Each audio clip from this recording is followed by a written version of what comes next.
Hola a tots, bona tarda, benvinguts al meu canal de literatura de YouTube. Soc la Jessica Roca i avui us volia llegir un petit relat de l'autor valencià Josep Iborra.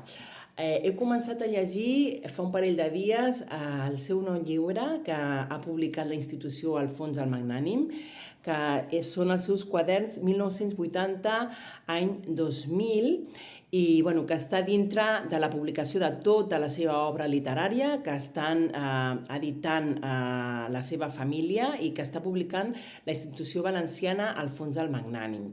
Per a qui no ho sàpiga, en Josep Iborra va ser un intel·lectual, escriptor valencià que va néixer l'any 1929 i que va morir l'any 2011.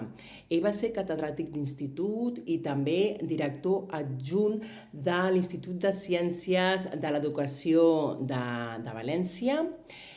Va ser molt amic del Joan Fuster i va formar part de la tertúlia intel·lectual de l'escriptor de Sueca. Ell i alguns amics més. D'acord? Ja l'he comentat altres vegades en aquest canal i l'he anat comentant també en el meu blog La Bústia Groga. Tot just l'he començat ara, estic prenent moltes notes perquè m'he proposat prendre notes com si fos una tasca, uns deures, o sigui, vull prendre moltes notes sobre aquells aspectes que més em criden l'atenció. De moment, dir-vos que l'he començat i per mi és, de tots els que he llegit d'ell, el que té una veu més fortament filosòfica.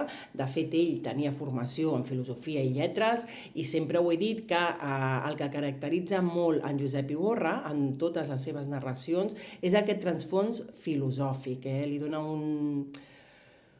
una veu molt diferent. Aquesta veu diferent també, i és per al que avui estic fent aquest vídeo, es veu en els seus relats.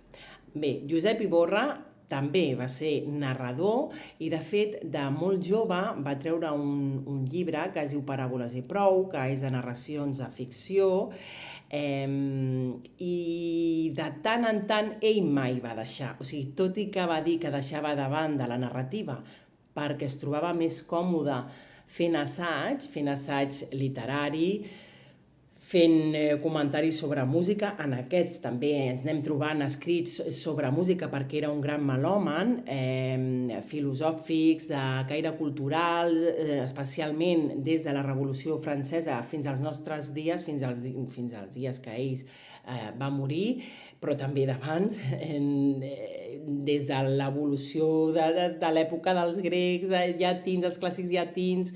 Bé, és impressionant. Doncs no em vull anar per les branques, el que comentava que ell, els seus relats, mai es va deixar de banda. I dintre d'aquesta obra que estan publicant de tant en tant, i deixen algun d'aquests relats, microrelats que jo dic. I quan me'ls trobo, em donen una alegria immensa, perquè és que gaudeixo tant, perquè és una veu tan diferent.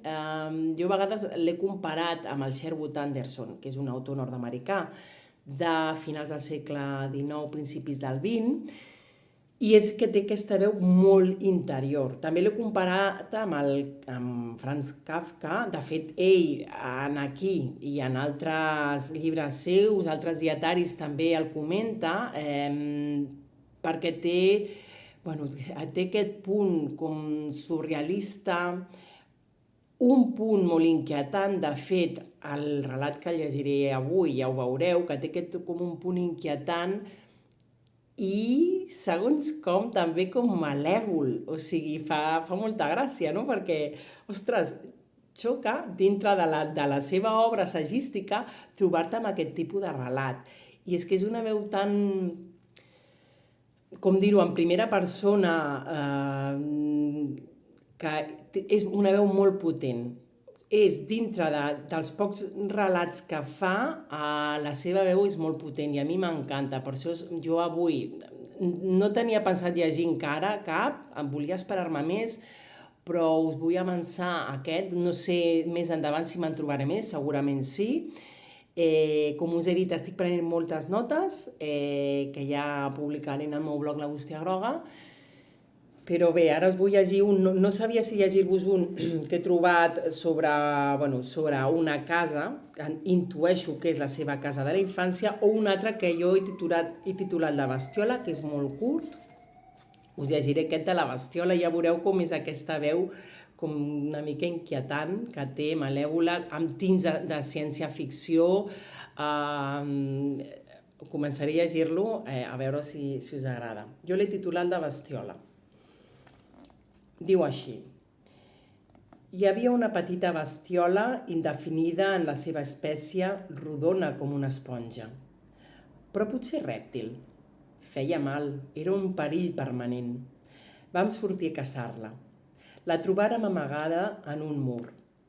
Li vam posar la mà damunt, prement aquell cos contra la paret per tal d'asfixiar-la. Es resistia.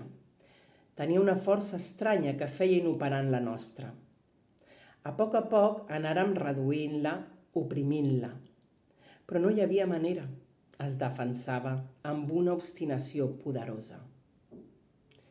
Quan semblava que aquest animal estava mig vençut, s'inventà una defensa nova i inesperada. Va transmetre a les mans i d'elles al rostre una mena de flux, de corrent, que ens penetrava com una droga embriagadora, que ens dominava i ens afablia. Ens intoxicava amb aquell vapor secret, enervador, com si fos l'esperit de la follia. El descobriment d'aquest recurs, d'aquesta astúcia, ens admirava. Admiració que era tota la consciència que ens restava mentre creixia l'efecte d'aquell alcohol absorbit pels poros. Potser si haguéssim tingut un espill, ho penso ara, com aquell que algú va posar davant del basilisc, la bèstia hauria mort. Aquest pas en Heine, la ciutat de Lucca. La bestiola era d'un color terra. No tenia cap, ni cames. Punts suspensius. Bé, espero que us hagi agradat i, com heu vist, aquest punt inquietant que té, molt kafkià. Si us ha agradat, no oblideu de pitjar el botó de m'agrada perquè pugui arribar aquest contingut a gent que li pugui interessar a l'obra del Josep Iborra i la literatura en general. Moltes gràcies.